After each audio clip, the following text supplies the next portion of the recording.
Adaamaan illee akka Finfinnee sirraa fudhatamuu deemaa jirti. Keessumaatii warra OPDO kanneen akka Taayyee Sareefaa sana.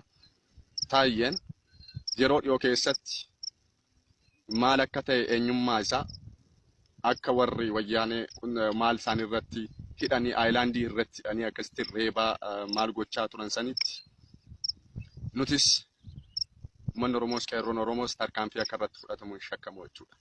Kanaaf barreeffama hin taane waan uummata kakaasu waan uummata burjaajessu gochamaa godhamaatii jira. Kanaafuu sirni kun kan eegalu ittiin fufuu jechuudha. Isin deema. Kanaafuu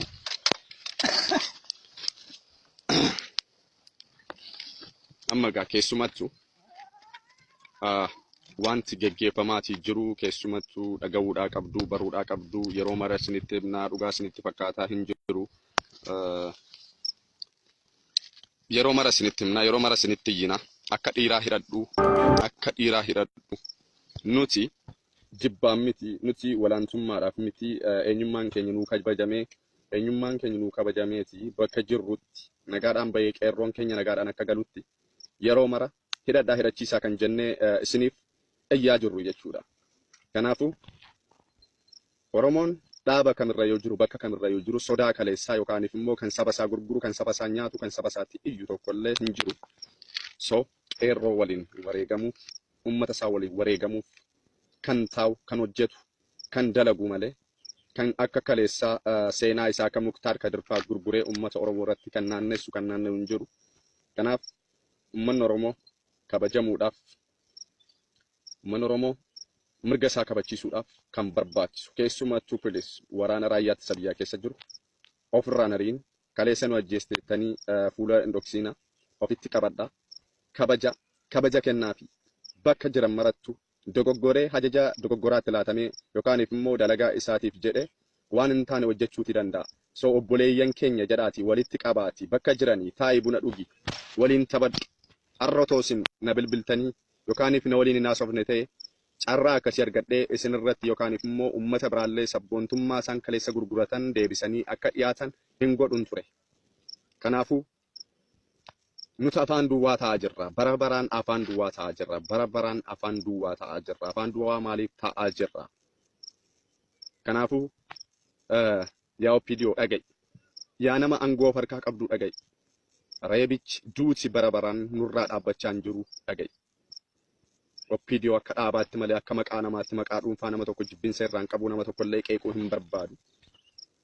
Uummanni Oromoo yeroo kana amma yeroo mara hin dubbannaa wal ijaaraa bakka jirtanii qeerroon ka'ee jira warri ala jirtan immoo qeerroo kan sochoosuu danda'u nadaajii mataa isaatii qaba. Yookaaniif bakka tokkotti imalee uummata bira dhaabbachuuf bakka tokko wareegama kennuudhaan malee yookaaniif bakka tokkotti socho'u yoo jettu waan isa barbaachisu jira. Qeerroon kaleessa miilli isaa cite deeggarsa hin gooneef allallee bakka bulu dhabee dirra irratti gatameedha kan inni ta'aa jiru. Warra maatiin isaanii jalaa dhume deeggarsa gochaafii hin jiru. Harka qullaa ba'uu malee meeshaa qabannee harka hin qabnu. Kanaafuu yeroo mara wal ijaaraa jenna. Keessumaa ijoolleen si koomaandoo baay'ee galatooma baay'ee namatti toltu wal ijaartanii jirtu. So wal ijaarsi keessan sun gandummaa duwwaadhaaf ta'uu hin qabu. Oromoo guutuuf kan ta'uu qabudha. Amma yoonaatti gandummaa isinirraa hin agarre. Wal ijaarsi keessan gaariidha. Wal quba qabdu. Koominiitii mataa keessanii qabdu.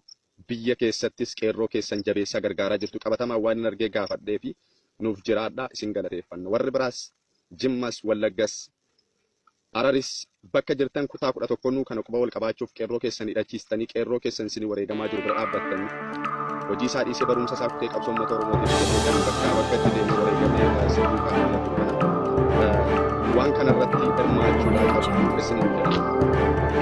Kanaafuu amma tokko waan nama isin agarsiisu sun wanta biraa isinitti fakkaatina. Kumaatama isinitti agarsiisuu hin danda'a. Sabboonummaa ijoollee keenya afaan himniti gochaan warra agarsiisuu danda'a.